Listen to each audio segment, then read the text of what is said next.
sommes plus que vainqueurs par Jésus-Christ qui nous a aimés. Que la paix du Seigneur soit avec vous. Les insensés, par leur conduite coupable et par leurs iniquités, s'étaient rendus malheureux. Leur âme avait en horreur toute nourriture et ils touchaient aux portes de la mort. Dans leur détresse, ils crièrent à l'Éternel et il les délivra de leurs angoisses. Il envoya sa parole et les guérit. Il les fit échapper de la fosse. Bien-aimés, j'aimerais vous dire aujourd'hui que quand un malheureux crie, l'Éternel l'entend et le délivre de toutes ses détresses. Mais je me rends compte de plus en plus qu'il y a beaucoup de situations aujourd'hui qui sont non répondues, non exaucées pour un manque de repentance. Et je m'explique. Les versets du psaume 107, les versets 17 et 20 dont je viens de vous faire la lecture, débutent en expliquant pourquoi ils étaient rendus dans la détresse.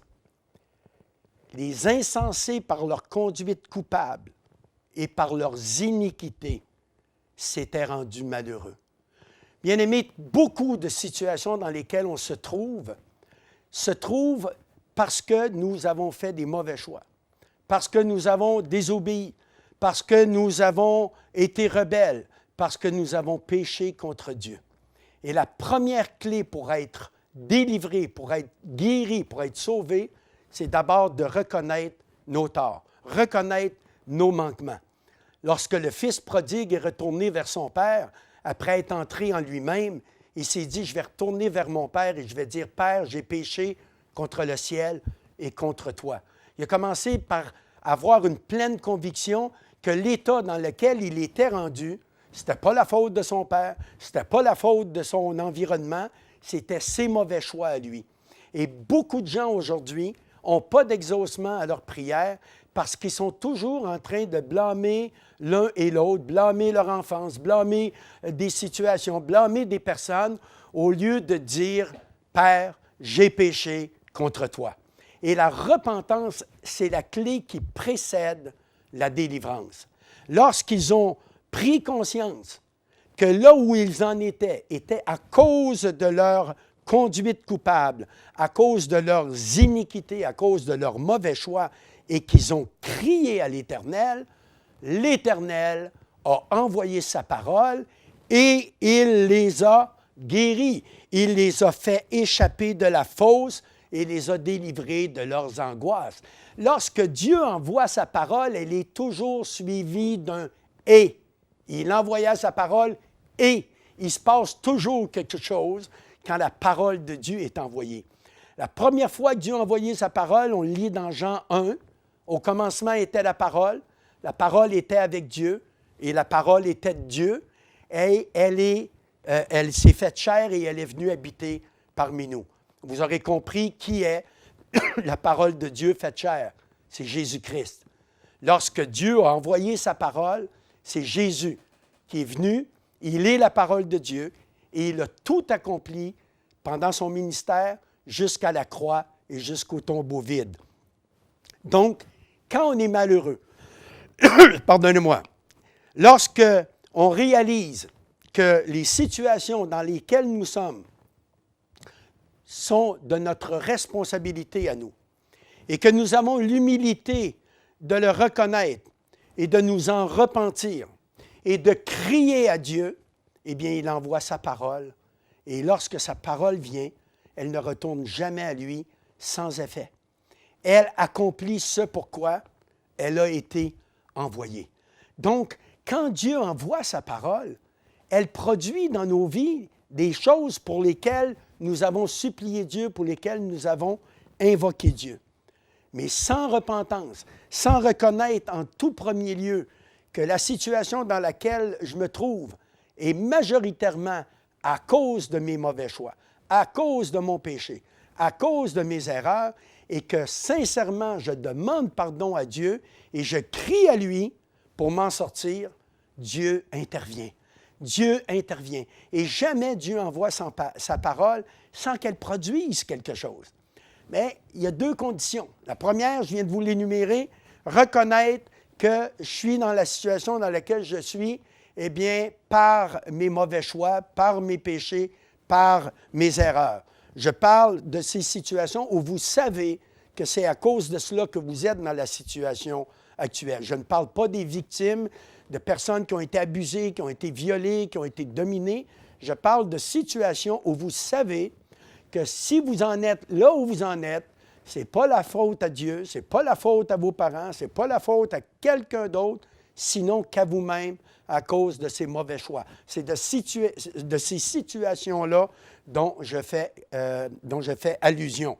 Et donc, c'est la raison pour laquelle, pour être guéri, pour en être délivré, pour en être guéri, la première condition, repentance. Je reconnais que là où j'en suis, c'est par mes mauvais choix, par mes péchés, et je demande sincèrement pardon à Dieu. La deuxième, c'est de me mettre à l'écoute de Dieu pour recevoir la parole que Dieu va m'envoyer, parce que Dieu envoie une parole pour ma situation. Trop souvent de fois dans mon ministère et même dans ma propre vie chrétienne, dans ma marche avec Dieu, quand se présentait un besoin, une situation, par le fait que j'apprends la parole de Dieu par cœur depuis que je suis converti, eh bien, trop souvent de fois, c'est mon intelligence, ma mémoire qui allait chercher le verset approprié pour la situation dans laquelle je me trouvais. Et ce n'était pas nécessairement la parole que Dieu me donnait pour ma situation pour laquelle je criais à lui. Et malheureusement, je ne voyais pas le fruit de ce cri, de cette parole que je croyais avoir été envoyée de Dieu. Je déclarais la parole de Dieu, je proclamais la guérison, je proclamais la délivrance, je proclamais la victoire, et pourtant rien ne se faisait. Et je sais de par expérience que quand ça ne marche pas, ce n'est pas de la faute de Dieu. Il y a quelque chose à quelque part que je n'ai pas fait comme ça devait être fait, mais ce n'est pas Dieu le coupable. Dieu, lui, veut me bénir. Dieu, lui, il veut que je prospère à tous les égards, que je sois en bonne santé et que je prospère à tous les égards comme prospère l'état de mon âme. Ça, c'est la volonté de Dieu. Le voleur vient pour détruire, égorger et tuer. Mais moi, dit Jésus, je suis venu pour que mes brebis aient la vie et qu'elles l'aient même en abondance. Donc, quand je ne suis pas dans cette vie abondante, quand je ne prospère pas à tous les égards, comme prospère l'état de mon âme, eh bien, si j'ai fauté, je m'en repens et après, je cherche Dieu jusqu'à ce qu'il me donne une parole. Moi, pendant trop d'années, j'ai été moi-même chercher la parole et je dis, ah oui, par rapport à la guérison, il est écrit, par ses meurtrissures, j'ai été guéri. Et je prenais ce verset et je le déclarais. Et malheureusement, il n'y avait pas le résultat que je pensais que la parole de Dieu accomplirait. Et donc, je me suis dit, mais pourquoi, Seigneur? Pourtant, c'est ta parole. Oui, c'est la parole écrite. Mais pour qu'elle ait de la vie, de l'efficacité dans ma vie, eh bien, cette parole doit m'être révélée. C'est le Saint-Esprit qui doit être celui qui va venir me révéler quelle est la parole que Dieu a pour la situation dans laquelle je me trouve et pour laquelle j'ai crié à Dieu. Et afin de démontrer la différence entre la parole écrite et la parole réma, la parole révélée, eh bien, je vais maintenant donner la parole à mon épouse Corinne, qui, au travers son témoignage de vie personnelle, va vous démontrer qu'il faut chercher pour chacune de nos situations la parole révélée, sachant que la parole ne peut pas vous être révélée, le réma, si vous n'avez pas déjà le logos, la parole écrite. Donc, sans plus tarder, Corinne.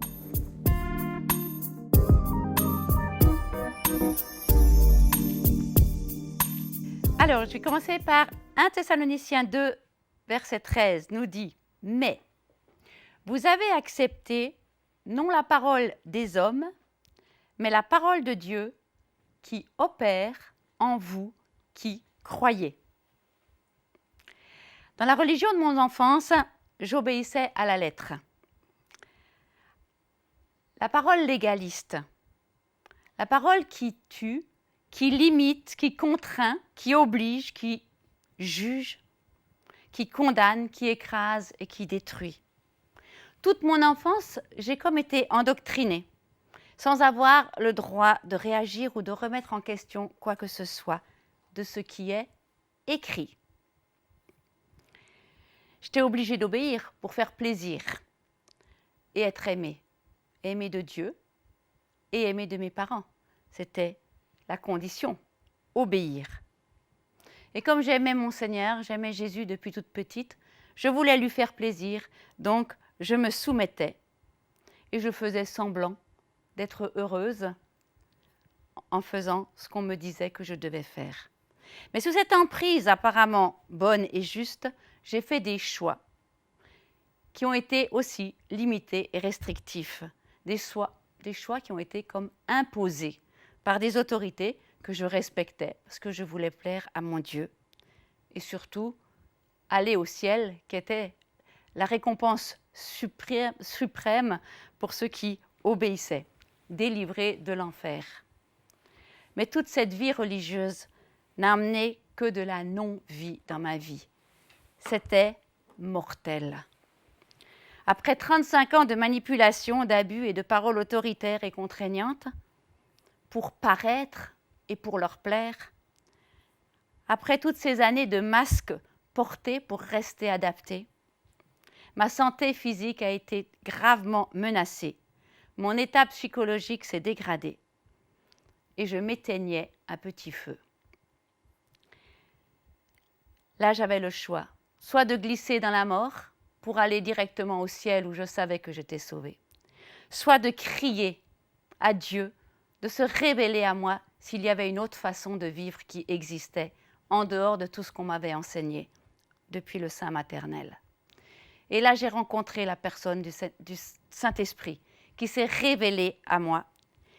Et le Seigneur m'a répondu dans ce cri que j'ai lancé du fond de cette détresse.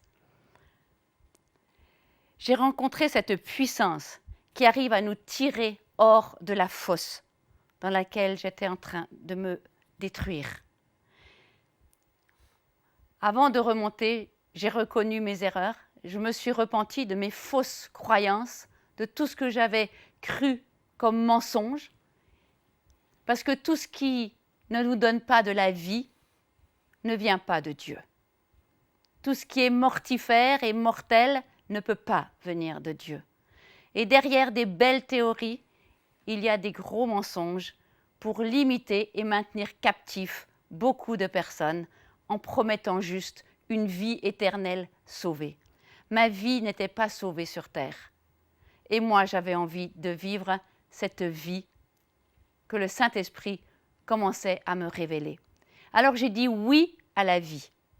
Et petit à petit, avec le Saint-Esprit, j'ai pu revisiter toute cette parole de Dieu qui m'avait été enseignée.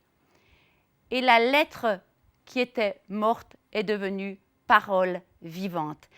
Et c'est pour ça que je peux témoigner que les paroles que Dieu nous révèle par l'intermédiaire du Saint-Esprit sont réellement esprit et vie. Ça nous est dit dans Jean 6, verset 63. Le Saint-Esprit vient pour révéler les paroles qui sont déjà écrites. Jean 2, 22 nous dit « Ils crurent à l'Écriture et à la parole que Jésus avait dite. » Il y a une différence entre toutes les Écritures écrites et la parole que Jésus nous dit par l'intermédiaire du Saint-Esprit pour notre situation, pour la vie que nous avons à vivre sur terre. Et c'est cette parole-là, c'est sur cette parole-là que je peux m'appuyer pour avancer dans la vie. Et tout mon chemin de vie, à partir de ce moment-là où j'ai décidé de sortir des chemins de mort que m'avait enseigné la religion et que je suis rentrée dans un chemin de vie que m'enseignait le Saint-Esprit, a été une vie qui a passé de miracle en miracle, de gloire en gloire et de guérison intérieure jusqu'à une restauration complète de mon âme pour que je puisse devenir la femme accomplie que je suis aujourd'hui. Et je veux encourager toutes et tous à découvrir la relation que l'on peut avoir avec le Saint-Esprit. Le Saint-Esprit est une personne qui vient communiquer les paroles écrites à notre esprit. Et il nous révèle les pensées du Père. Il va chercher les pensées du Père et il nous les révèle dans nos pensées, dans nos cœurs. Et c'est cette puissance-là qui amène de la vie à nos vies et qui peut faire envie à d'autres de rencontrer ce Dieu de la vie. Passer de la parole logos, de la parole écrite, à la parole rhéma, la parole révélée par le Saint-Esprit, est réellement le seul chemin qui nous donne de la vie. Jésus a dit « Je suis le chemin, je suis la vérité et je suis la vie ». Il n'a pas dit qu'il est la non-vie, que les chrétiens doivent rester avec des têtes d'enterrement, que les chrétiens doivent louer en étant affligés, en étant tristes. Le Seigneur veut que vous soyez vivants et que vous fassiez envie de vivre maintenant. Pas seulement pour la vie éternelle, mais que nous rayonnons. Nous sommes appelés à saler la terre, nous sommes appelés à être la lumière de ce monde, nous sommes appelés à sortir dans le monde pour manifester réellement la résurrection de Christ et être des êtres qui sommes sortis de la mort et amenant la résurrection partout où nous allons. Après avoir découvert cette magnifique parole de Dieu, je me la suis appropriée de façon différente et le Seigneur m'a parlé personnellement par rapport à beaucoup de situations de ma vie qui avaient besoin de guérison. Et c'est sa parole révélée qui m'a amené les guérisons. Guérison après guérison, j'ai pu rentrer dans une nouvelle dimension. Cette parole révélée libère réellement chaque personne qui veut bien rentrer en relation. Ça prend du temps parce qu'il faut apprendre à communiquer avec le Saint-Esprit. Le Saint-Esprit est devenu mon meilleur ami, c'est mon confident, c'est ma première personne avec laquelle je suis en relation du matin au soir et du soir au matin. Il est écrit « N'éteignez pas l'Esprit ». Et je vous encourage à rester connectés, à rester branchés, parce que dans les jours que nous vivons, il faut rester connectés. À quoi êtes-vous connectés aujourd'hui ? Vous pensez à vos connexions pour vos appareils Internet. Moi, je vous conseille de rester connecté avec le Saint-Esprit qui, lui, va donner de la vie et va inspirer vos pensées, va inspirer vos actions, va inspirer tout ce que vous allez pouvoir parler et dire pour que votre parole, elle opère quelque chose en profondeur envers ceux en qui vous parlez. La parole est puissante, elle est agissante. Et le Saint-Esprit peut utiliser votre parole pour la guérison, amener la vie là où il y a de la non-vie, amener la résurrection là où il y a de la mort. Pour terminer, je vais vous présenter mon livre qui s'appelle « En vie ». C'est tout mon témoignage de résurrection, d'avoir quitté des chemins de mort pour entrer dans des chemins de vie, déjà ici-bas, et amener la vie autour de soi, rayonner et arriver à faire envie là où vous êtes. Que la vie divine en vous fasse envie de vivre. Et j'ai dit oui à la vie, j'ai dit oui à la vie de l'esprit, j'ai dit oui à la parole révélée et maintenant je ne veux plus marcher autrement que par l'esprit de vie. Soyez bénis.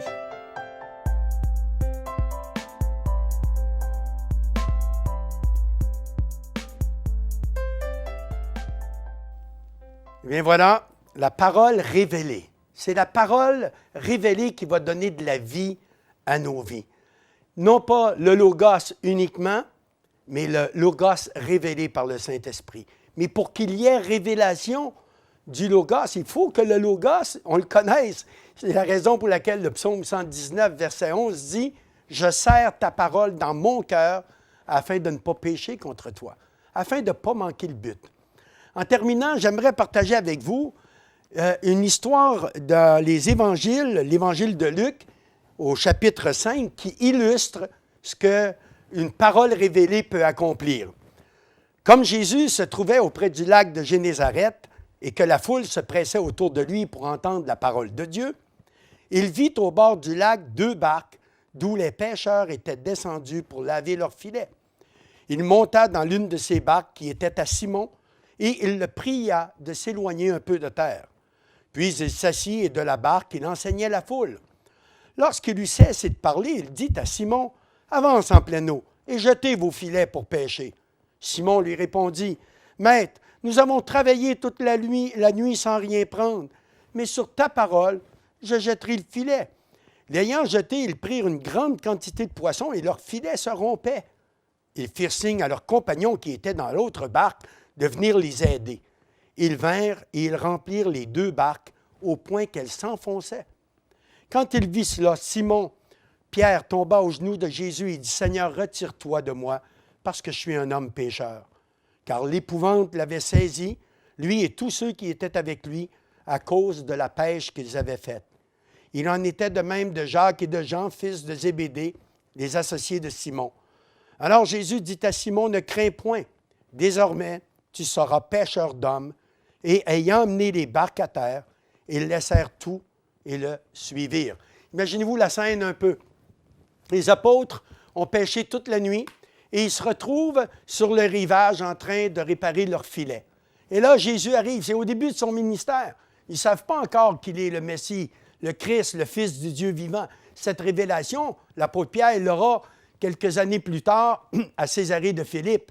Mais là, alors qu'ils sont en train de réparer leur filet, Jésus dit à Simon, « Laisse-moi monter dans ta barque, éloigne-toi un peu du rivage. » Et là, il prêche la parole de Dieu aux foules qui le suivent. Et après avoir fini d'enseigner la foule, Jésus dit à Pierre, « Pierre, va un petit peu plus au large et jette tes filets. » Et là, Pierre, il dit, « Écoute, Pierre, Jésus, j'ai pêché toute la nuit. Je suis pêcheur de 3e génération. Mon grand-père était pêcheur, mon père est pêcheur, moi je suis pêcheur. Le lac, je le connais et il n'y a pas de poisson aujourd'hui. Et surtout à l'heure qui est là, il n'y en a pas de poisson. Ce n'est pas le temps de pêcher. » Il y avait tous les arguments pour ne pas jeter ses filets. Étant un spécialiste de la pêche, il savait que c'était ni le temps et surtout pas l'heure de jeter les filets pour attraper des poissons. Mais là, il avait reçu une parole de Jésus. C'est Jésus qui lui disait, « Jette tes filets. » Et Pierre dira, « Malgré toute ma réalité, malgré toute mon expérience, malgré toutes mes impossibilités d'attraper du poisson à cette heure-ci, sur ta parole, je le ferai. » Et vous savez la suite? On a appelé ça la pêche miraculeuse. Eh bien oui, lorsque Jésus nous donne une parole et que nous obéissons sur sa parole, les miracles se produisent. Parce que sa parole, elle n'a pas changé. Elle est la même hier, aujourd'hui et éternellement. Et dans Isaïe 55, il nous est dit que de même que la neige et la pluie ne tombent pas du ciel sans arroser la terre, féconder le sol et donner de la semence aux semeurs, ainsi en est-il de toute parole qui sort de ma bouche, dit l'Éternel, elle ne revient pas à moi sans effet, sans avoir accompli ma volonté et exécuté mes desseins. Donc, bien-aimés, en terminant ce message, je vous encourage à étudier la parole de Dieu, à faire comme le psalmiste nous le dit, de serrer la parole de Dieu dans votre cœur, pour que lorsque l'épreuve arrive, lorsque une situation imprévue arrive, lorsque nous nous trouvons dans des difficultés, eh bien, le précieux Saint-Esprit que Jésus nous a envoyé, eh bien, lui va aller puiser dans l'entrepôt de nos cœurs le logos que nous y aurons emmagasiné pour nous donner un réma. Et sur la parole que le Saint-Esprit nous donnera, nous devons ajouter foi. Nous devons croire que c'est Dieu qui nous a parlé. Nous devons croire que ce que Dieu dit s'accomplit. La parole de Dieu nous dit, ce que sa bouche déclare, sa main l'accomplit. Dans Jérémie 1,12, il est écrit, « En effet, je veille sur ma parole afin de l'exécuter. » Il y a une chose qui est certaine, je ne me fie pas à la parole des hommes, parce que la parole d'homme m'a souvent de fois trompé. Mais il y a une parole qui, depuis 35 ans, s'est avérée à être vraie, s'est avérée à être puissante, s'est avérée à être vivante, et c'est la parole de Dieu lorsqu'elle est révélée par le Saint-Esprit. Donc, je vous encourage, d'abord, cherchez le Saint-Esprit. Et si vous n'avez jamais reçu le Saint-Esprit, levez vos mains maintenant, là où vous êtes, simplement levez vos mains et dites, Dieu, baptise-moi de ton Saint-Esprit et recevez maintenant au nom de Jésus-Christ le Saint-Esprit de Dieu. Il est celui qui va vous conduire dans toute la vérité, qui vous affranchira, qui va vous rendre libre. Et ce Saint-Esprit est celui qui va vous enseigner toutes choses. C'est lui qui va vous révéler la parole de Dieu pour la situation dans laquelle vous vous trouvez. Et lorsque Dieu te donne une parole, mon frère, ma sœur, saisis-la, ajoute foi à la parole qui t'est donnée et mets Dieu au défi et tu verras que Dieu veille sur sa parole et il l'accomplira. Et comme l'apôtre Pierre et ses amis Jacques et Jean, tu pourras toi aussi expérimenter le miracle de Dieu. C'est ce que je prie pour toi aujourd'hui, au nom de Jésus-Christ. Amen.